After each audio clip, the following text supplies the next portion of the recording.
Welcome to the Athletic Edge podcast. I'm your host, Liam Evans, strength and conditioning coach and owner of Evans Performance. This is a podcast tailored for athletes, coaches, and parents interested in every facet of athletic development. Join me and guests from around the world as we dive into game-changing tools and expert insights covering strength training, performance enhancement, and long-term athletic development strategies. Uncover the keys to elevate your athletic potential, drawing from trusted resources to safely and effectively navigate your training and build your athletic edge.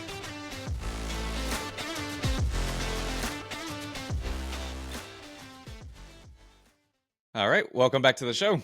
Today, we are very lucky to be joined by Rhodri Lloyd, who is a professor of pediatric strength and conditioning at Cardiff Metropolitan University. Welcome to the show, Rhodri.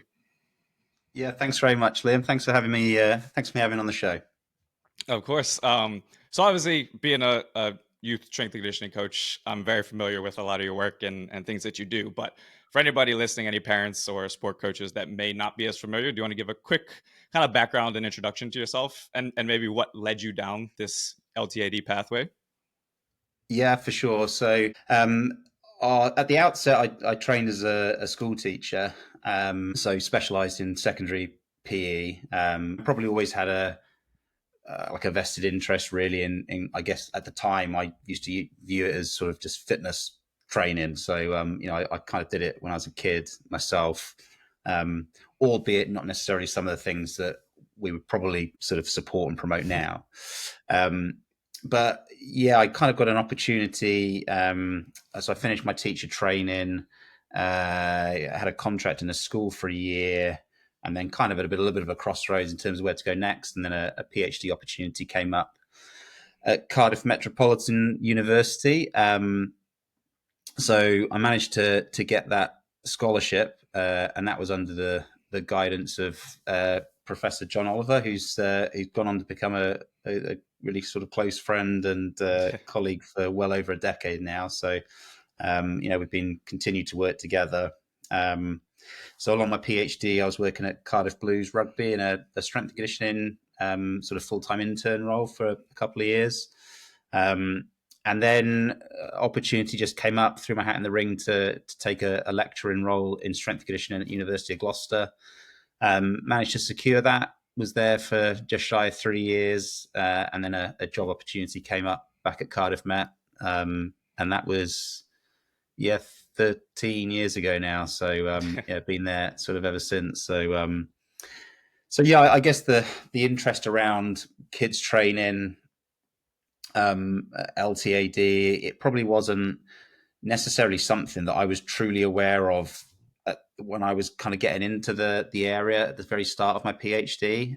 So strength and conditioning as a field was sort of, I guess, underway, so to speak, in the UK. The UK Strength and Conditioning Association, I think, was formed back in maybe 05, 06, something like that. And that was probably the time where I was sort of doing my teacher training, had a bit of an interest in essence.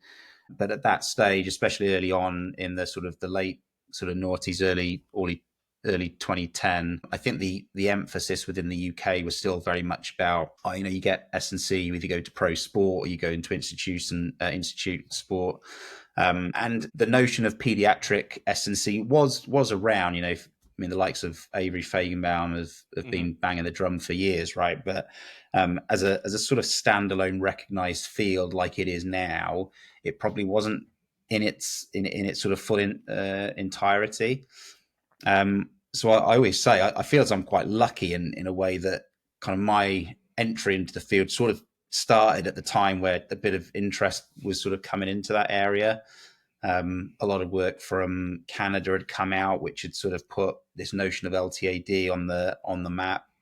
And then, under sort of John's guidance early on, and as I said, we've kind of, I guess, grown the group at Cardiff Metropolitan University. So we have a critical mass, but even more importantly, there's been a lot of other groups and a lot of other academics and scholars and practicing researchers that have sort of driven this emphasis and this sort of explosion in research around this topic area, I think, in the last 10 to 15 years. And it's great to see now that, certainly within the UK, we've got actually, full-time strength and conditioning roles within the school setting, which, they just weren't around sort of 10, 12, Yeah. 15 years ago, right? So it's been brilliant to see that, everyone's sort of shared passion and interest in the field has, got it to a point where it's probably better than ever, I think, in terms of the pediatric space. But, clearly,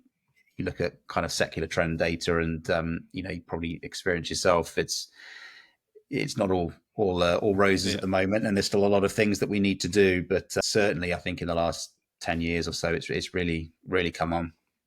Yeah. One question I actually wanted to ask you, in your kind of experience over the last decade or so, have you seen more? Obviously, we know that it is becoming, like, youth strength conditioning is becoming more just of a thing that you see. There are more youth strength coaches, but are you seeing it now become more of like a specialty versus maybe a few years ago? It was, say somebody wanted to be the strength coach for Manchester United, they would start with the youth in the Yeah, academy and build their way up. They didn't really have, that wasn't their main thing that they wanted to do for the rest of their life. They wanted to use it as a stepping stone. Are you seeing more of that now, or more of people actually, enjoying it, specializing, and why that's important? Oh yeah, definitely. I mean, I think the lure of elite level sport. I had a sort of a small exposure to it. As I said, when I was with Cardiff Blues Rugby, and they had a really good squad, and they were Hmm. successful during that time. They won silverware, and some excellent coaches there, and the buzz of match day, and that's all great. And I think probably it's fair to say you can get some roles around the world that probably pay a little better in that field, Yeah. right? But I think to answer your questions, I do. I think there has been a bit of a shift, and I think people are a little more comfortable in coming out and saying, no, this is the academy setting is where I want to work. Yeah. The likes of Perry Stewart, David Yeah. Johnson at West Ham. These are good examples of really bright people working in that space and being really happy and content and seeing the value in developing athletes of that stage. And there's nothing wrong with the elite level Yeah. at all, right? But I think similarly, the value and the impact I think you can have at the younger levels of play, I think it can be amazing. You can really sort of set kids up for Yeah. for the later stage of their careers. And I think if we do a good job, it might be a slightly romantic lens on it, but I think if we do a really good job at those early stages, then yes, we can prepare them so they can go and excel when they get to the elite levels. But similarly, when they retire and they're able to sort of stick around and stay active and participating in physical activity and sport as well. So I think it's very much being more commonly recognised now as a genuine career pathway. And it might be that people start off in that assistant strength conditioning coach or strength conditioning coach, whatever the title is, and then their target, if you like, is potentially looking after or getting to that stage of overseeing the program at an academy level. Hmm. Um, and I think that's great. And similarly, I think there'll be a number of instances, and I said I'm probably a little bit more biased and aware of what's going on in the UK, but people, have set up really good programs in schools, and they're getting, hundreds of school kids through Hmm. the program, which is, absolutely fantastic. So that the more support and investment I think we can give those coaches in those spaces, I think that the real return on investment, so to speak, will be huge. Yeah, I think that's what always, or what has since drawn me to it, is just the impact that we can have. Because we're, Yeah, depending on who you are and who you're working with, you could be starting with a kid from, like, I've had kids from the ages of 8 to, like, going all the way up till they get to college at this point. yeah, And just seeing that growth. And obviously it is, it's a very cool thing to work with the high level pro or elite yeah, athletes. But, realistically, they're already very, very good athletes, yeah, and it still matters, but you're making, those last percentage points of a difference with their careers versus with the young kids. We're essentially starting them off yeah, here, like you talk about with even just moving better and movement literacy, and how kids are today. It's so important. yeah. I remember I met Des Ryan at a conference a Oh little yeah, while ago. And had him on the podcast, and we were talking about everything that he did, obviously at Arsenal, and what he's been doing since then. It was just so fascinating to me to see so much effort put in, because I remember he told me, I think when he started Arsenal, they had a very, very small staff, maybe a couple coaches, and he built that out, even with sports medicine and nutrition and all that sort of stuff. So yeah, I've always found that interesting. And one other thing with it, obviously, then it comes into, the qualifications necessary to work with young people. And it's almost like the opposite of what people may think, because some people may think, they're just kids, as long as you have a PT certificate or, maybe a little bit of experience, then you go work with the kids. And when you get better, then you can evolve. But I think it's so important to have some form of qualifications past just going out and getting a certificate as a PT, which is great. But there's just so much nuance that goes into working with kids. So do you want to talk a little bit about, in your ideal situation, who are the people or how should they be qualified to work with kids? And are there any certificates out there? Yeah, that's a good question. So, I mean, the answer to the big level, top level question, 100%, right? We need these coaches to be, really well qualified. There used to be a sort of a line, I can't remember who said it, but you want your best coaches with the youngest athletes. And, Yeah. I think that's an ideal scenario, right? And it's never always going to work like that. But, Yeah. What would we want them to have? They, without shadow of a doubt, they need to sort of, in my eyes, would need to be qualified in that sort of S&C space. They need to understand movement. They need to understand about, exercise prescription and what to look for from a technical standpoint. And then, of course, with the sort of subtle nuances that you get working with younger athletes, we need to understand child development. We need to understand from what's going on from a growth perspective, what's happening from a physiological standpoint, what's happening from potentially from a psychosocial standpoint, and they are sort of dynamic, interacting sort of spaces that we need to be aware of as we're working with younger athletes.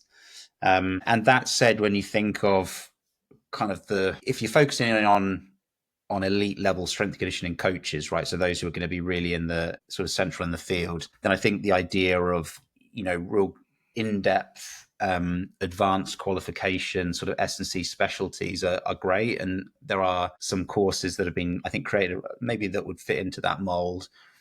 We've also tried to develop, well, not tried, we have developed some materials. So one is the Youth Fitness Specialist Certificate that we've developed with ACSM.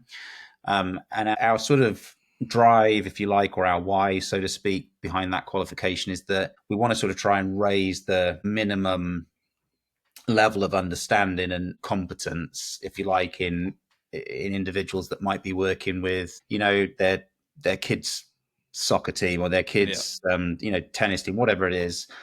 Similarly, if we've got teachers who, they may not necessarily be trained in sort of any sort of personal training or any fitness qualifications. So giving them the sort of the grounding, I suppose, in that area. And indeed, if there's scope for medical staff, to upskill. So that's really where we created it. And that, it's kind of like a resource and online learning that goes with that qualification. And then I think probably at degree level at Cardiff Met, John Radner leads up a master's program that, might be a good fit for people in that's youth athletic development. Mm-hmm. And that's probably a little bit more, advanced again, but it's where we can probably go a little deeper into some of the science, but at the same time, recognizing the competency from a practical skill set. So, and importantly, I think it's something that, if I'm honest, probably hasn't had as much attention in the pediatric S&C literature over the years. Quick break in the podcast to let you know about my online coaching program. If you're a parent looking to help your athlete get stronger, faster, and more confident without burning out, my online coaching program is built for you. It's designed to fit busy schedules, focus on long-term athletic development, and give you the structure and support your athlete needs to thrive. To learn more, click on the link in the description. Let's build the foundation that sets your athlete apart and gives them their athletic edge. Back to the show. Has been around, maybe some of the pedagogical strategies that you might take when you're working with younger athletes, and perhaps some of the sort of the psychosocial, attributes that we need to be aware of that are, subject to change or fluctuation throughout, childhood and adolescence. So, I think in an ideal world, everyone would be highly skilled on all of those things. But I think there's probably different levels that we have, What do we want at the grassroots? What would we want in terms of potentially graduating students, and then potentially those people who are, really invested in talent development pathways? Can we provide some sort of ongoing further enhanced CPD? Yeah, for sure. And you mentioned already the Canadian LTAD kind of pathway and everything they released, which is great. but I know you and your team has also worked on the YPD model as well. What was kind of your reasoning for maybe taking the first model? Obviously, there's a lot of good in it, but maybe what things did you see that you wanted to change, and what is the difference between the two? Yeah, I mean, it's I think over the years you reflect and whatnot, and I think the one thing, irrespective of people's perspectives and Mhm. preferences for whichever model, the LTAD model undoubtedly was a really important stepping stone, I think, in the field. I think probably for the first time it tried to bring together the notion of training, growth, and maturation all into one piece.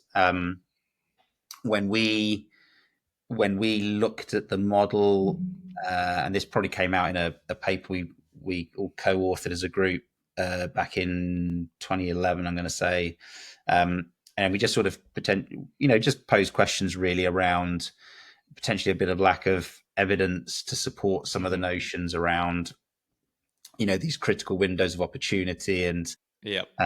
apologies if this is a crude description, but if we don't train particular fitness qualities at this stage of development, we run the Yep. risk of limiting potential down the line. And as I said, the notion of trying to be selective or sensitive to some of the adaptations that children are experiencing, adolescents are experiencing, was good. But we probably were more of an opinion that rather than pigeonholing for a window of speed development or a window of strength development here, we sort of saw the fitness qualities that you might be looking to develop throughout childhood and adolescence as probably being a little bit more ever present, right? And in our eyes, it's probably a little bit more a case of like a dimmer switch approach where there's going to be some qualities that you're dialing in on to really try and target in your programming, Hmm. but that doesn't mean we just forget about everything else and then we wait for 3 years' time where we see a little window open up and that's when we train it. And I think the YPD model, that's actually now 13 years ago, which is Yeah. frightening. But what we really tried to do with that paper, John and I, was just sort of say, look, this is where we see the evidence base at the moment, and sort of standing on the shoulders of giants, all that kind of stuff. Just sort of trying to nudge the field forward. I think this is potentially a little bit more of an evidence informed Hmm.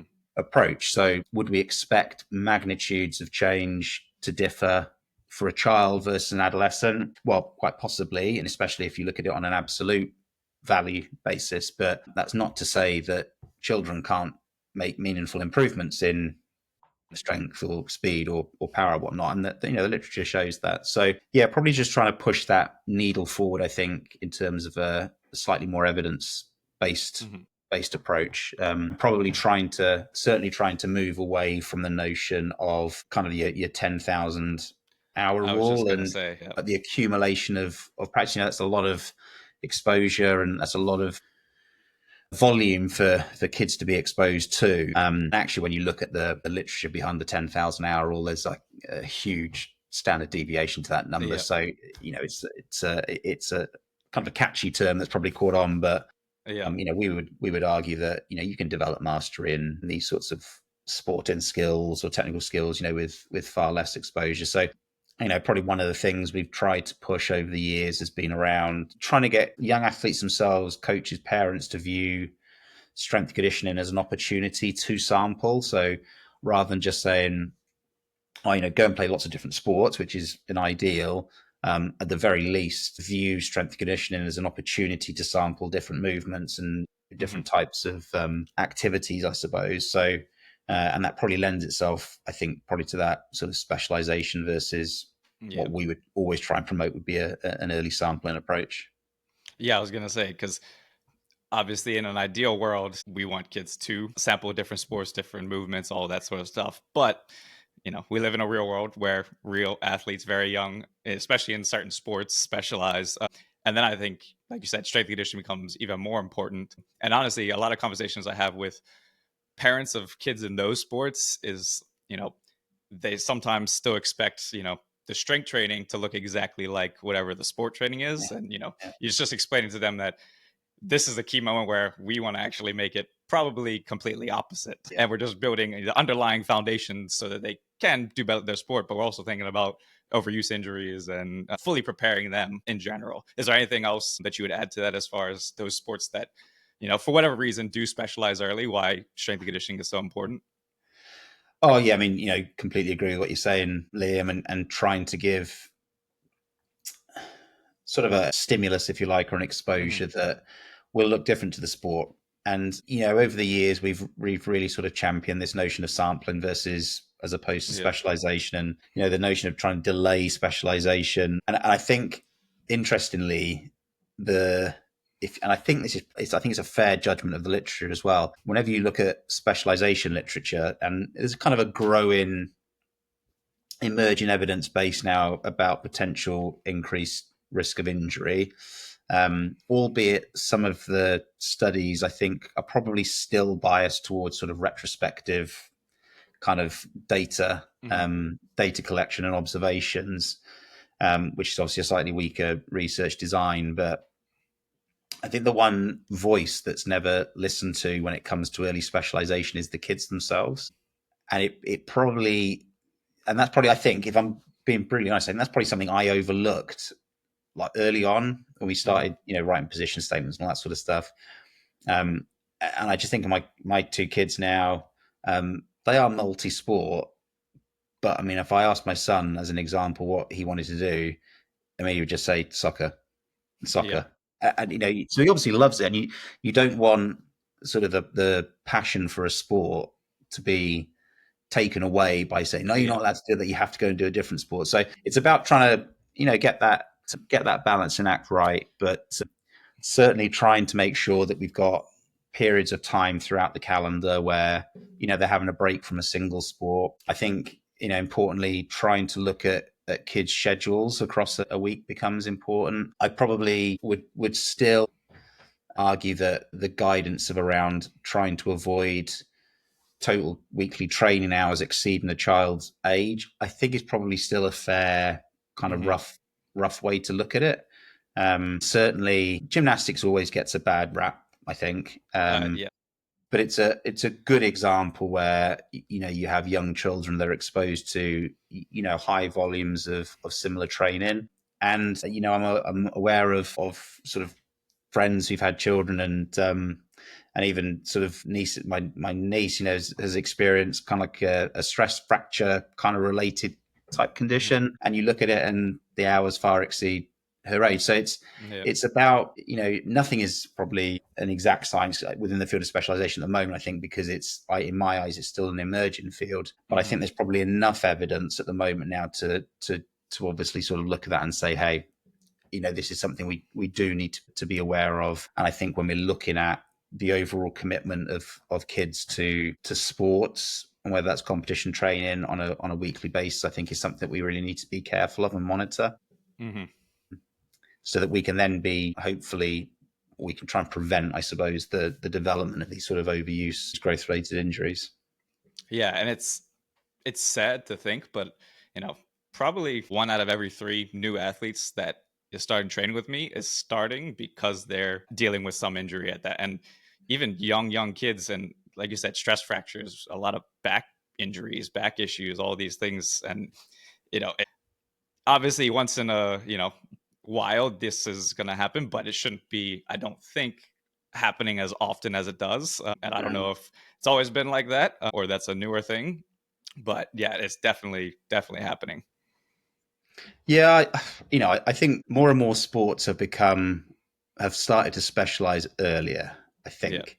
I think that's a fair judgment to make, and it's never from a bad place, a negative place. It's Exactly. Yeah. coaches and parents in particular, like they're the ones who often get a bad rap, right? Yeah. Pushy parents. I mean, I don't know any parent that is trying to put their kids into sports in order to get them injured. It's never from that Yeah. sort of position. So it's just about where that, I think, that stress and opportunity for recovery just starts to get out of line a little. I think when we have the younger ages, we think about what the potential connotations are. So I said the literature around the emergence of injury and overuse injury certainly is something that is of growing concern. There's the argument that they're potentially likely to, I guess, maybe get a we call it a blunted movement portfolio, sort Hmm. of less I guess, a less diverse or more narrow range of movement competencies. And potentially, about the sort of the skill development, you might have a child who is, naturally tall, and so they get put into a particular position, and then as a result, being put in that position all the time, they don't learn the skills of the other positions, right? Yeah. So it's as I said, it's not easy because when I've got 2 kids myself, and I know how challenging it can be to get them to different sports clubs and whatnot. But I think if we're able to, as S&C practitioners, or as a sort of a second option, if we're not able to work directly with the teams, if we're able to give, good digestible information, and as I said, this sort of base level of competency to potentially non-specialist coaches, then hopefully they're able to apply a little bit of the latest science, if you like, to make sure that they're adopting or aligning with an evidence-based approach to development, I suppose, not just training.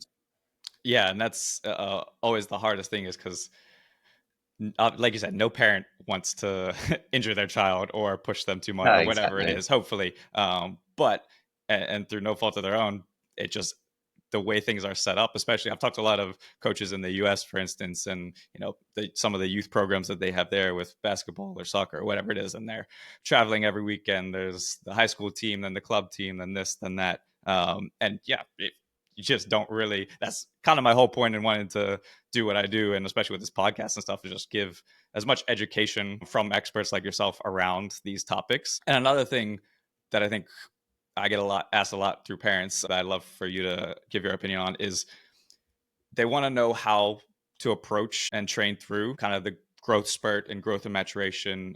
Is there, what methods are used to track that? Is there anything that they should be or shouldn't be doing during that time? So I know that's kind of open-ended, but you could take it wherever you would like.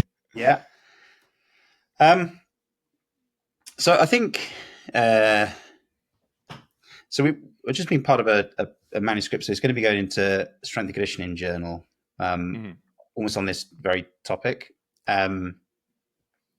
because I've been fortunate to deliver sort of conference talks and whatnot, and I just always thought that the one question that is the most commonly asked question is, what do we do about kids in the growth spurt?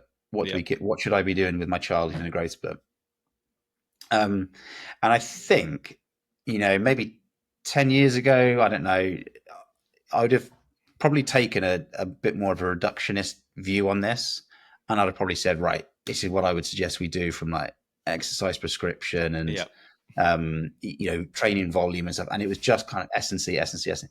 But then I had this sort of discussion, and David Johnson, who's based at West Ham, he led on the manuscript, and we took it down a slightly different route, where it was much more of a multidisciplinary lens, and I think that's what I would be suggesting about this. So, can we make changes on exercise prescription? Absolutely. We can potentially reduce range of motion in some exercises, or take off potentially some load at the extreme ranges if children have got growth related pain in the lower limbs, for example, around the knee. It might be that we can strip back and maybe a little bit of volume. We might need to provide some additional exercises just around, I guess, refining or relearning some of the competent movements that we would want. We do all those things, but we also need to think about, right, well, from a psychosocial perspective, what impact does it have for that 13, 14-year-old boy who's right in there, right around that time of the greatest rate of change in stature, and all of a sudden, from a coordination standpoint, he's temporarily not moving as well as he used to, and importantly, maybe comparison to his peers. And that sort of time, where peer comparison and that sort of self-reflection and sort of comparison or identity within social circles is really manifesting. So that's something for us to manage. There's nutritional intake. When a kid is going through that adolescent growth spurt, energy intake is probably going to need to increase, just because of the amount of energy that they're expending through natural growth. We've got scheduling. So there's a lot of bits to the puzzle. And the way I always sort of say it is, and it's not meant to be a get out clause on this one, but it kind of does depend a little bit Hmm. on the athlete that you're working with. And rather than saying, all kids should drop volume by 20%, when they go Yeah. or something like that, when they go through the growth spurt. I don't think it's certainly not as simple as that. So, it might be that an athlete that you're working with, reports in the morning, and they're experiencing soreness, right? So Hmm. obviously that's a bit of a red flag. How are they doing from a mood, sleep and energy perspective? Those sorts of initial conversations that you might have with that kid when they first enter the gym, you might be able to sort of get some insight into this kid they seem tired, or they seem less than their optimal when they usually come in to train. So then Yeah. you're going to sort of start to say, right, well, let's unpack that a little bit. What is it that we might need to do? And we've tried to when we got the kids into the gym. Sometimes it might be that the session that we had planned is no longer the right one to deliver. We might need to change it up a little bit. I do think there will be scope for sort of movement challenges. I kind of like that for kids going through Yeah. the growth spurt, just to try and broaden their bandwidth of how competent they feel in different ranges, and Hmm. to try and basically get them to, as I said at the start, when you get this sort of disruption in coordination, motor control around the adolescent growth spurt phase, sometimes it is about, right, let's just make sure they're relearning some of those key patterns, unilateral, bilateral, push Yeah. and pull, all those sorts of things. But at the same time, we always want them to get some enjoyment and fun from trying that out in different challenges. So I think that's definitely one thing. I think another is that one argument or one train of thought could be, oh, well, let's just take load away Hmm. because they're going through this period of rapid growth. But I'm always just conscious about, as soon as you take load away, there's the risk that you start losing that level of strength, which is so Hmm. important. So, a kind of a philosophy I've always had in mind is almost, could you? And we've tried this out where let's say if you take a squatting pattern, you might allow them to continue to squat within range that Hmm. they are comfortable in, but that might necessitate taking a little bit of load away. But actually, what we could do is put an isometric type exercise in there, so they get that neural demand, they get the stress of trying to generate high levels of force. It's just they're not doing it through a full range where they may feel Yeah. discomfort at the extreme range of that movement. So, as I said, those sorts of ideas will all come into the mix. But certainly, I said the paper that we're hopefully should be going online very shortly. But Hmm. that one that's taken a multidisciplinary lens, I think, is really important. Yeah. And the conversation or the message, I guess, that I also find myself trying to put across to parents is there's not one way that strength and conditioning works. It's Uh, like they may have in their mind, things that they've seen with bodybuilders, powerlifters, this, that, always going hard, always doing this and that. The biggest, takeaway for them that I want to get is, it's a broad spectrum of things that we do in the gym. It is not just go hard or go home type exercises that if your child is injured or going through something or in a little bit of pain that, he can't go there today because it's just going to make things worse.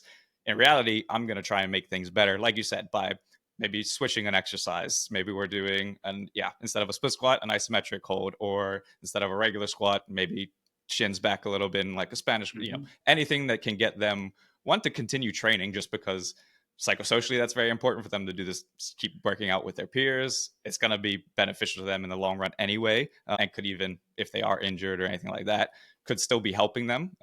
So that's always one thing that I've tried, and more recently it's come up a lot, is to get that point across to parents or to anybody that the gym is not just, there's not just one way to do things in here. It's a broad spectrum of things. yeah, and I agree. And I've always tried to just look at it as, whether you've got an injured athlete, whether it's an athlete that's got kind of a disability. In Hmm. this instance, an athlete is going through the growth spurt. It's just a constraint. That's Yeah, what we're doing. So exactly. it's about then sort of molding your session or your program, whatever it is. One microcycle, mesocycle, whatever it is. Just molding it around what they can do. Rather than Exactly. just sort of saying, it's not a case that because they're going through the growth spurt, they get injured, or because they're Yeah. going through the growth spurt, they can't. It's not like that. So it's just about working with I always think of training kids, there's loads of ingredients that go into the pot, right? And this Yeah. is just one of them. So it's just about then we make some informed decisions to make sure we produce programs and that we coach to meet their needs. Yeah. It's always, meeting the athlete where they're at in that point in Yeah. time. And like you said, I'd rather not take a reductionist approach to it. And even in my language to the athletes, again, it's not what can't we do? It's like, all right, cool. What can we do? I just had an athlete, a cyclist who fell off his bike, broke his collarbone, Yeah. took a week off because they had to go see some doctors and all that. But, we're right back in doing some iso holds, some other things, or, we're using a leg press because, we can't use his arm in any form of fashion, but we can, still get something out of it. Yeah. But also with that, so why is, and in the YPD model, you mentioned it, and it's shown that strength is kind of highlighted in every stage of development. So why is that? Why is that such an important thing to include in every strength, every stage of development? Yeah, so we've kind of got to, well, we've actually got a new version of the model. We need to sort of get around to getting under Mm-hmm. review and out there. But I mean, ultimately, we view it as skill and strength kind of are important at all stages. So Mm-hmm. in the original model, we had a sort of fundamental movement skills, and then there was a switch to sort of more sport specific skills. But broadly speaking, how well does someone move? How much force can they generate? Those are the two things that we think are important at all stages. We also think that strength is a little bit of a, I don't know if this is the right term, but almost like an umbrella quality Yeah. where being stronger is likely to improve your ability to sprint and change direction and Yeah.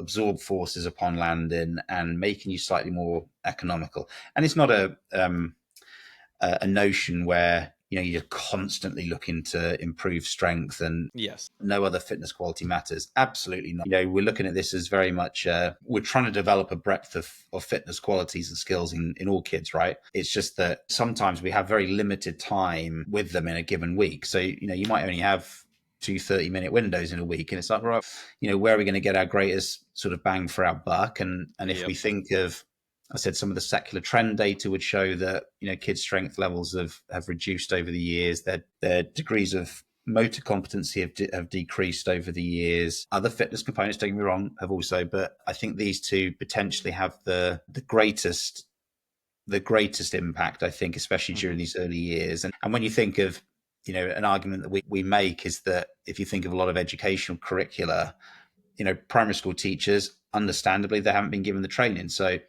if they get an opportunity to have a PE class during the week with young children, it's probably fair to say that it might involve some sort of aerobic type activity. Yep. Yep. So you can't guarantee that they're going to get a stimulus within school.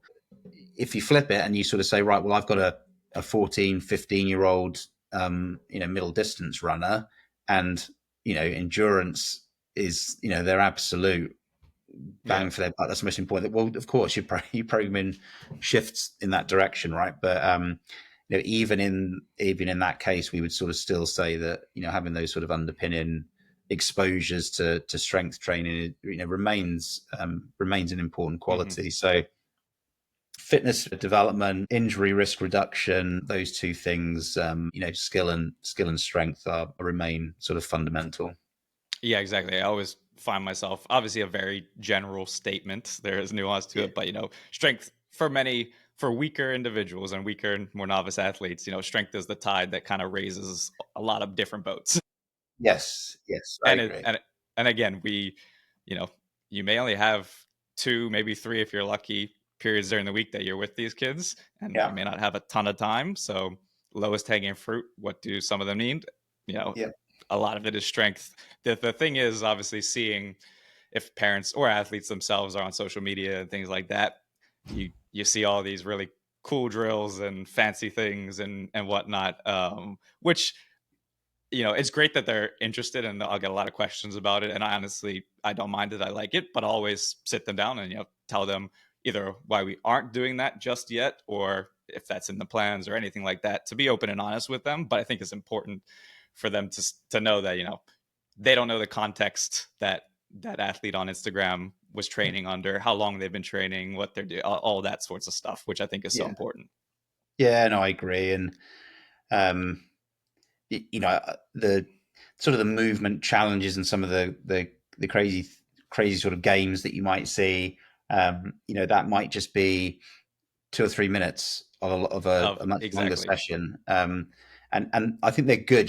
Those sort of engagement activities up front, Hmm. absolutely they work. And if the session isn't quite working, you need to bring kids back in. Sometimes that sort of activity is going to be good. And I'm all for kids having the conditions and the opportunities to explore movement 100%. Yeah. But um, I would rather my kids from an S&C standpoint be really strong in like the basic movements Yeah. to begin with. That's what we would look to target, whilst giving them, sprinkling in opportunities for the other stuff. But I don't think well, it's just my opinion, but I don't think we need to put strength and conditioning sessions on for kids that simply just involve, charging around and throwing themselves around. Yeah. Obstacle courses, are obstacle courses good? Yeah, absolutely, they have their place. But I think, you know that's just one It's all component. balance. Yeah. Yeah, Yep. Yep. As all, just like anything in life, it's all about the dose, not yeah, necessarily the 100%. actual. Yeah. um, Last question or two, and then I'll let you Yeah. go. I was actually watching, I had watched it years ago. And then lead up to this, I had watched it again. I think it was in the 20 teens. I don't know when exactly, but it was a conference, the NSCA conference that you presented at. And one of the things that you were talking about was poor movement quality, and is it or isn't it a risk factor for injuries? What should parents know about that, or anybody know about that? Is it something they should be worried about? Is it something they should be working on, or is it kind of individual between kid to kid? I think it's fair to say that, if young athletes have, low levels of movement competency, I think that's a genuine risk factor. Hmm. I don't think sometimes people view, I mean, this is kind of going back a little bit to the strength and skill sort Hmm. of line of thought. And sometimes people view motor skill competence, how well somebody moves, as a separate quality to Hmm. how much force they can produce. And, we try to always look at those two things as very much sort of integrated and sort of synergistic. So, I liken it to your movement quality or competency is like building a really straight brick wall for a house. But if you don't put the concrete in between the Hmm. bricks, that wall is susceptible to falling Yeah. down, right? So I think for me, it's very much the same thing with developing athletes. So yes, we want them to move well, but we also want them to be able to produce force, right? Whether that's Hmm. through decelerating their body upon landing, whether that's through generating force to jump and sprint and whatnot. In the S&C environment, sort of my own experience would say, in an ideal world, all you would ever see is great, super quality repetitions. You are likely to see a bit of variance in kids as they're learning the techniques. Now, my argument there would be, well, providing it's not under heavy load, Yeah. so if we're working with, lightweight training bars or something like that, well, Hmm. yeah, as kids are learning to move, that bandwidth of what we tolerate is probably going to be a little wider. But we want to get them to a point where, if they're lifting in the gym, that technique is pretty robust. Hmm. So that they can, move safely and tolerate that load. Some videos that I've used in the past at conferences have been from, came off the back of Sylvia Mooskop, so Dr. Sylvia Mooskop, I should say. So she works with us at Cardiff Met, and her PhD was around developing strength and power in young gymnasts. So we had kids in that program that were probably as young as 6, 7, 8, and it was probably 2 months of Hmm. what we would sort of class entry level body weight, kettlebells, that kind of stuff, making them pretty robust in terms of form. But then, those girls were then in the gym, and they were then performing movements that people would look at and think, oh, that's more recognizable strength Yeah. training. So, pull-ups and squatting Yep. and deadlifting and so on, but it was based on a foundation of developing their general levels of movement quality and muscle strength in the first instance. So how well a kid moves is super important. And I said, in order to allow them to move well, they need both skill and strength for sure. Are there any kind of, whether it's initial or just at any point in their development, movement assessments or tests or anything like that that you find kind of most valuable? Obviously, there's a huge bandwidth of what coaches can use, and we want to try and measure their strength or their power out, whatever it is. But just in your experience, is there anything that you have found particularly valuable? So is this about movement quality? A bit of both, maybe movement quality and then any strength assessments or things like that. Yeah. So the movement quality one, I think, is interesting because I mean, Yep. there's loads out there, right? Yep. And they've all got slightly different scoring criteria and Yep. number of components and whatnot. We've done some work around the back squat assessment just because that's such a Mm-hmm. standard movement that's features in a lot of different screens. Mm-hmm. Dr. Ben Pullen, who graduated from our program, he's got a paper in Strength and Conditioning Journal about that, and he sort of looked at the Mm-hmm. frequency, if you like, of how often movements are targeted across all of the different available screens. So quite often with the movement screen content, I'd argue that as a coach, you're constantly screening because you're not necessarily getting Yep. objective or albeit subjective data along the way, but you're constantly thinking about how well they're moving. And I think you can, from our own experience, I think when we started off, you can actually, I think, get a bit lost in the movement screening Yep. field. You could screen so many different exercises that just purely from a time perspective, Takes a while. you just spend hours looking at video footage if you videoed them. Quite often, a sort of a movement screen, if there's a failing or a technical error here, you then have to do another screen to find out what's causing that issue. So Yeah. I think we are a little cautious around the movement screen. We do some, but not Mm-hmm. huge amounts. And then from a sort of strength power context, then we've published some work around the mid thigh pull Yep. as a test. We like that as a research group. It features in all of our testing through the YPD Center, and the reason is that we can take kids pretty much from training age 0, and they can do that test. Mm-hmm. Whereas, if you're going to try and do a rep max kind of testing, Yep. they need a lot more tuition Yep. and robustness in their technique before they get there. So, yeah, that isometric mid thigh pull, we've published a lot of we've published reliability and intervention based studies that have used that protocol. But sometimes in quite a lot of instances, facilities, schools, Yep. sports that won't have dual force plates in the ground. Yep. So it's about, there are some alternatives that more sort of mobile based devices. And then I think, some sort of jump, depending on what you have available, what's feasible. It's Mm-hmm. nice to have a little bit of a range of different types of jumps. But if you're going to be doing, just a counter movement jump or a drop jump on its own, I think we can glean quite a bit from that in terms of, Mm-hmm.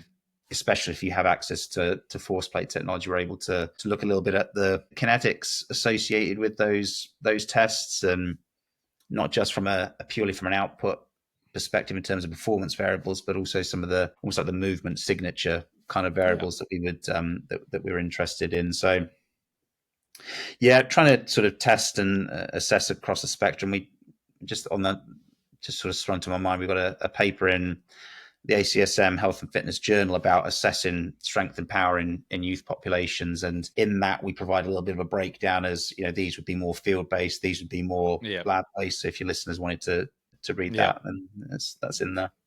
Awesome. Well, I think think that's a perfect place to call it a day. But I really appreciate you coming on, taking a little bit of your busy schedule to talk to us. Absolute pleasure. Thanks for having me on, Liam. Appreciate it. Have a good one. Thanks.